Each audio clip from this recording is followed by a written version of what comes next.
People First podcast is a show presented by people with learning disabilities. For our friends and community, we talk about issues that are important to us and interview interesting people to find out new information.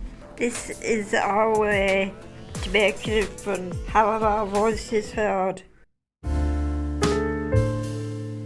Hello everyone and welcome to the People First podcast. On this week's episode, we are talking to Helen from Dance United Yorkshire, a local charity that works to give people new opportunities through dancing. Welcome to the show, Helen. Thank you very much.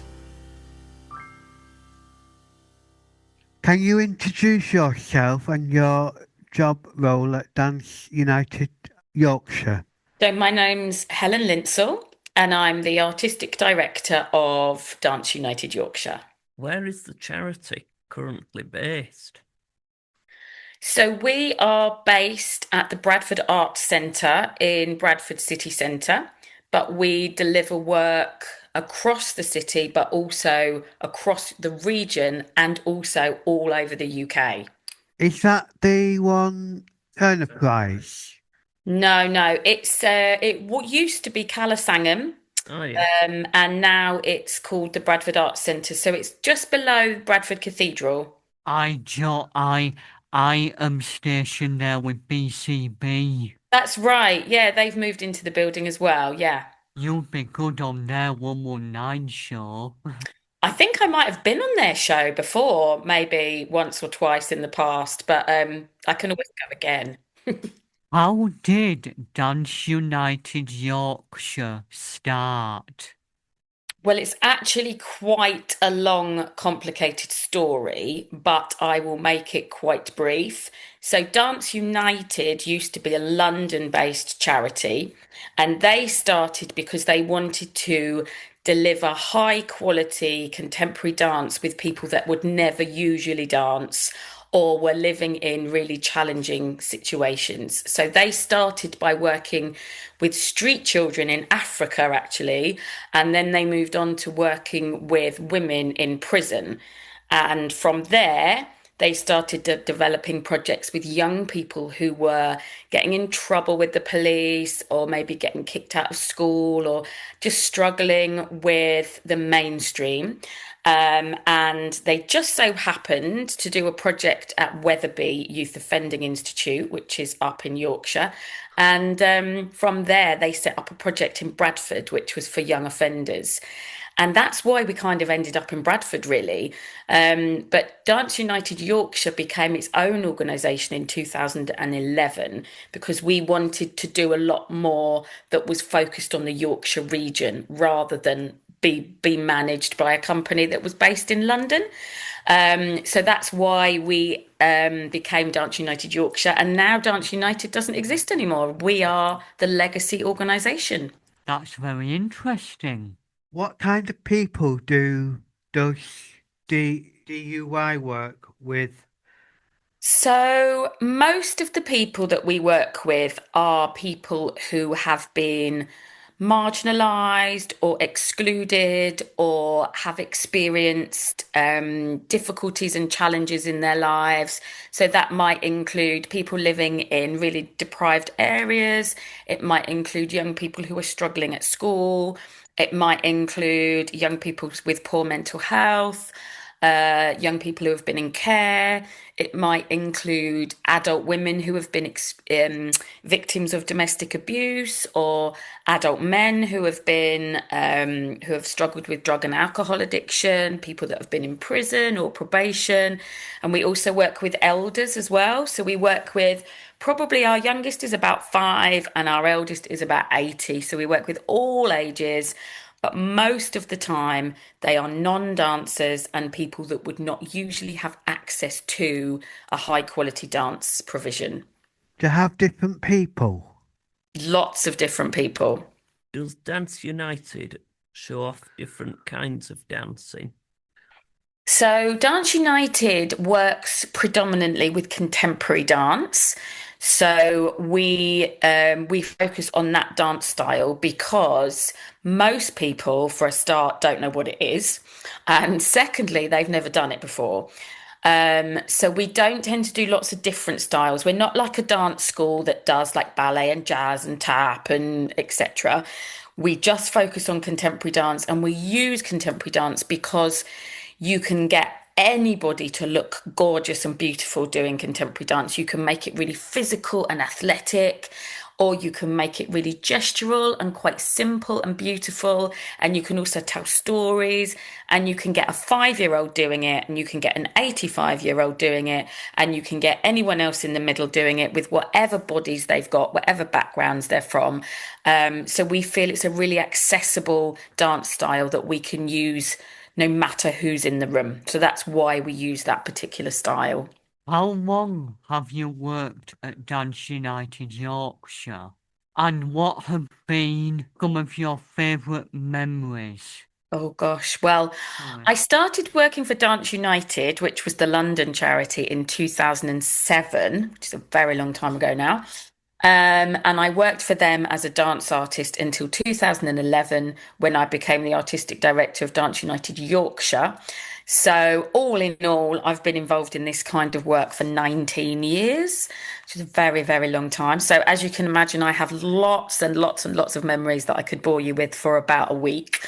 But I think for me, there are particular projects that I've delivered. So I've done a couple of projects where I've been abroad. So I did a project in Holland where we worked with young people from across The Hague in Holland, and we put on a big show at the Rotterdam International Arts Festival. So that's something that really sticks in my head because there were lots of language barriers and people that were refugees and people that had come from all over the world. So it was a really kind of special group of people coming together. I have worked with some exciting dance companies like Matthew Bourne's New Adventures and Akram Khan Company. So to meet really prestigious choreographers have been really exciting moments for me, and to create work with them. But I think also for me, particular young people that I've helped throughout the years and I've seen them grow.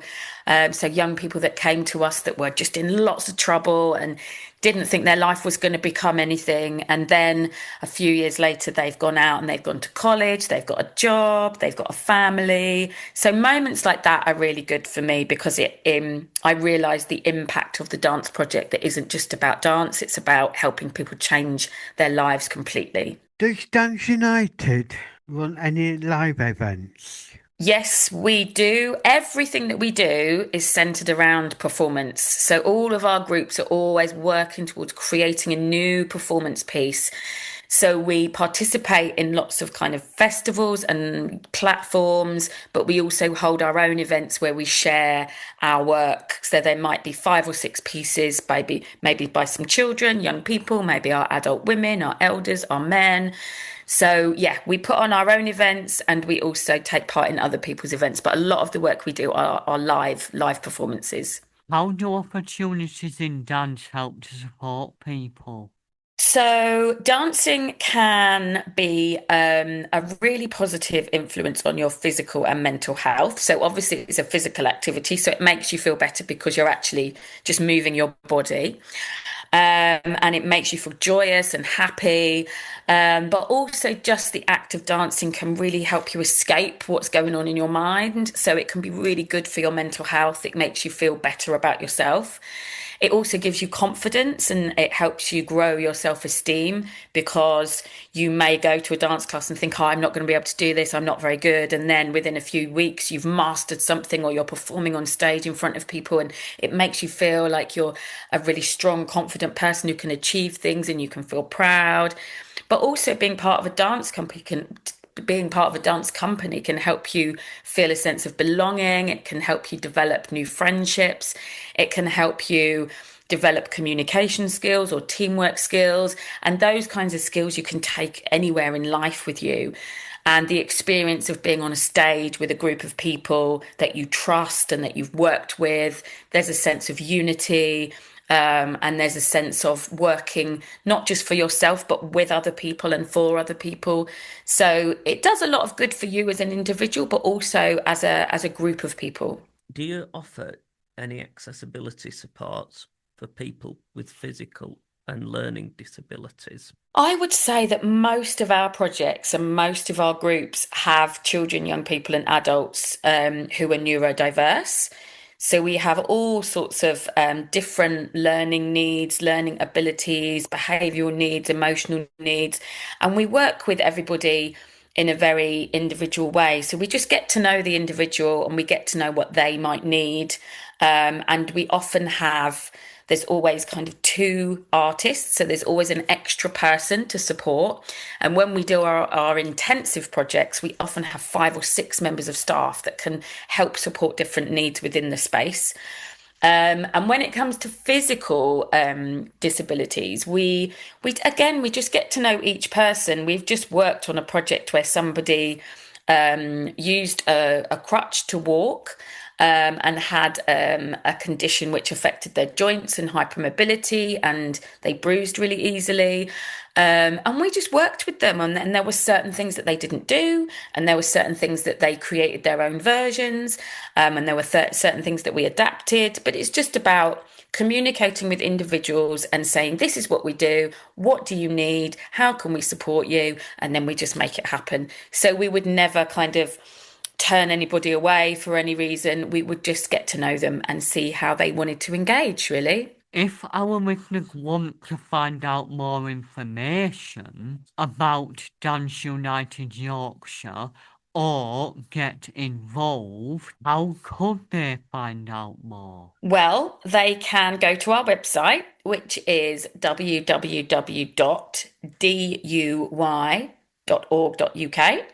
And that tells you all about our history and our background, and also tells you about classes and gives you some contact information on there. And you can also look for Dance United Yorkshire on particularly Instagram and Facebook, and follow our social media and see what we've got going on.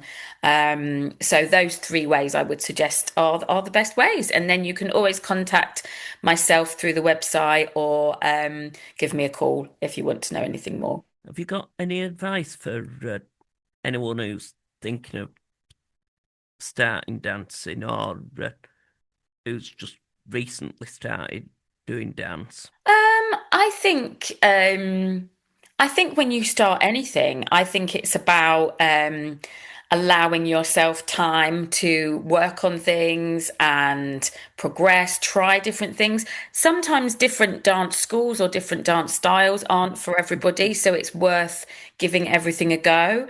And it's also important to know that the first time you do a move or a step, you're not necessarily going to get it right that day. You might have to come back the next week or the next week after, and you have to kind of persevere. And I often say to particularly my women's company, I say to them, if I taught you things that were just easy, then there'd be no point in me being in the room. So I have to challenge you. So it's important to know that when you start dancing, things will be difficult and things may be challenging, but to not give up. How long have you been doing DUI? So altogether, about 19 years. Wow. That's all the time we have for today. Thank you again to Helen for joining us to tell us more about Dance United Yorkshire. We wish you all the best of luck for the rest of 2026. Is there anything else you would like to add before we end the show? Just thank you very much for inviting me. It's been really lovely chatting to you all this morning. If you enjoyed, follow us on social media to learn more about what we do and our upcoming interviews. You can find us on the YouTube, Facebook, X and Instagram by searching for People First Podcast. Thanks for listening. We'll see you all soon next time.